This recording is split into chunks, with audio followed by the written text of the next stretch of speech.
Jeg har aldrig interesseret mig for vintage-ure.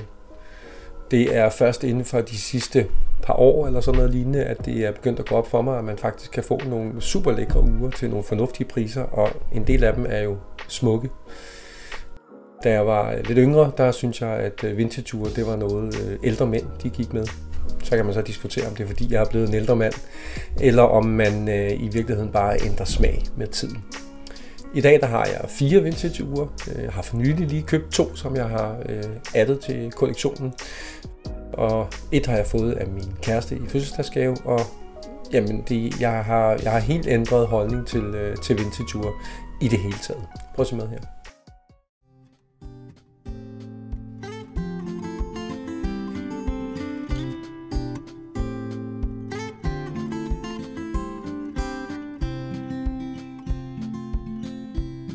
Nu er de her små videoer jo i bund og grund kun ment som en lidt inspiration eller sådan lidt hyggesnak, og måske kan forhåbentlig skubbe videre til lidt snak og lidt debat og lidt hygge. Det skal ikke blive en længere afhandling om vintage-ure, men jeg vil alligevel lige præsentere jer for de 4 vintage-ure, som jeg har valgt at købe. Det første vintage-ure, jeg købte, det var mit Satina Bristol her. Det er i virkeligheden lidt mindre, end hvad jeg sådan rigtig bryder mig om, men det har alligevel fungeret. Det fungerer, når man tager sådan lidt pænere tøj på. Det ser godt ud under en skjortemanchet. Det er 33-34 mm, ligger sådan nogenlunde lige midt imellem, og så skulle det være fra 1970. Det er mit fødeår, og derfor har jeg købt et ur, der er fra det år. Det er lidt mere slidt, end hvad jeg sådan egentlig bryder mig om normalt, men jeg synes faktisk, det giver uret sådan lidt et autentisk look. Nummer 2 her, det er mit Brixton.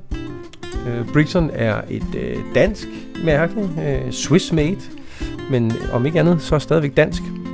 Det eksisterer i dag under lidt andre forhold, men dengang der var det altså fint schweizisk mekanik, der blev produceret på fabrikkerne for Brixton. Det her er et ur, jeg har fået i fødselsdagsgave af min kæreste, og jeg er sindssygt glad for det. Det har lidt samme udtryk som Satinaen der, måske lidt mindre sporty, lidt mere dress, og det gør også, at det her er et ur, som jeg primært bruger, hvis jeg skal dresse lidt op.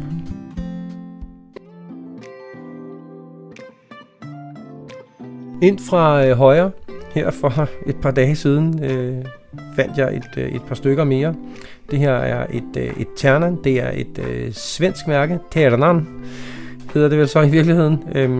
Det er de er godt 35 mm, og så har det den her sådan lidt 70'er-agtige form her i kasseformen, som var så populær i den periode. Jeg synes, det er mega fedt, og så har den mest fantastiske skive overhovedet.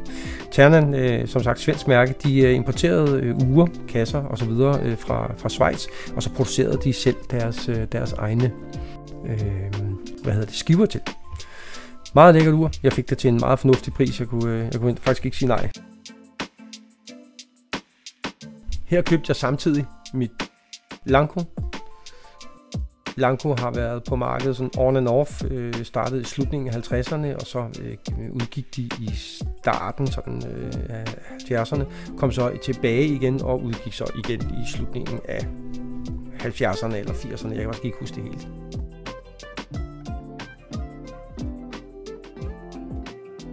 Jeg synes, den skive her var fuldstændig vanvittig at se på. Jeg synes, den er mega fed, og den gør sig rigtig godt på billeder.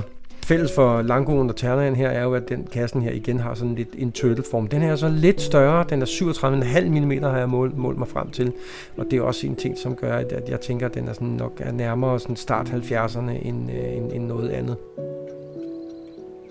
Jeg har ikke haft uret åbent, så jeg ved ikke, hvad det er for et værk, der ligger i, men det kunne være meget skægt at finde ud af det. I øvrigt også med Ternaen, hvis jeg finder af, altså, hvad er det i bund og grund? Står der noget på værkerne, eller er det i virkeligheden bare sådan et generisk værk, der ligger i uret? Jeg er i hvert fald meget glad for det. Inden jeg går videre, så vil jeg ikke undlade lige at gøre opmærksom på, at jeg faktisk har et vintage-ur på i dag. Jeg har mit nyerhvervede Lanco fra rundt regnet 1970-71 er vurderingen. Det er et virkelig lækkert ur. 37 mm, så det er lidt større end de fleste andre vintage-ure, jeg har set på. Jeg synes, det er helt vildt fedt. Hvis du også har fået lidt mod på vintage-ure, eller i hvert fald har mod på at kigge lidt efter nogen, så synes jeg helt sikkert, at du skal melde dig ind i en af de store Facebook-grupper, der omhandler vintage-ure. Der kan du finde masser af mennesker, som har både forstand på og også lyst til at debattere, hvad kunne være interessant at starte op med. Jeg har købt ind i blinde på en eller anden måde, kan man sige, fordi jeg har ikke talt med nogen om, hvad er godt at købe, hvad er dårligt at købe. Jeg har kigget lidt på nogle megaer, men jeg synes, at de lå måske lidt højere, end hvad jeg synes, jeg havde budget til på nuværende tidspunkt. Også fordi jeg har en idé om, at jeg godt vil have mere end et ur. Også af forskellige typer. Lige præcis det her med vintage-ure, det synes jeg er rigtig interessant. Eller jeg synes, det er blevet det. Og hvis man melder sig ind i de her grupper på Facebook, så kan man i hvert fald få en god dialog omkring de her urtyper. Tilbage er der vel egentlig kun at sige, at det handler om uret.